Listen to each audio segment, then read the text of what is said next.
Shalom, jemaat yang terkasih di dalam nama Tuhan Yesus Kristus.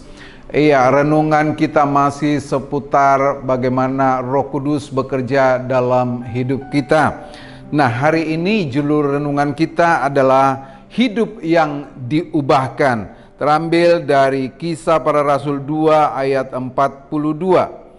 Mereka bertekun dalam pengajaran rasul-rasul dan dalam persekutuan, dan mereka selalu berkumpul untuk memecahkan roti dan berdoa.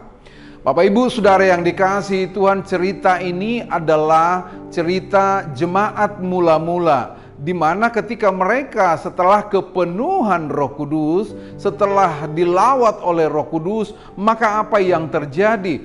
Petrus satu kali berkhotbah, 3.000 orang bisa bertobat. Nah, orang-orang yang bertobat ini membentuk komunitas-komunitas, dan komunitas-komunitas ini adalah komunitas-komunitas yang sudah diubahkan dari rasa ego, dari rasa kepentingan diri sendiri, sehingga dikatakan mereka berkumpul untuk memecah-mecahkan roti. Artinya mereka senantiasa berbagi satu dengan yang lain, tidak lagi memikirkan dirinya, tidak lagi memikirkan keuntungan dirinya sendiri, tetapi mau berbagi dengan orang yang berkekurangan. Luar biasa.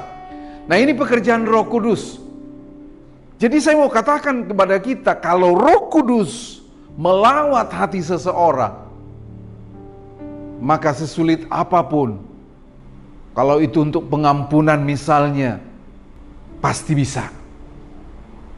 Kalau Roh Kudus melawat seseorang, sepenakut apapun orang itu, pasti akan menjadi berani. Kalau Roh Kudus melawat seseorang, seterpuruk apapun dia, pasti dia akan bangkit kembali. Oleh karena itu, jadilah orang-orang yang dilawat oleh Roh Kudus. Bukan hanya sekedar hari Pentakosta kita dilawat Roh Kudus, tapi hari demi hari kita harus mau menjadi tawanan Roh Kudus, dilawat oleh Roh Kudus, dipimpin oleh Roh Kudus. Supaya apa? Hidup kita berubah sehari ke sehari.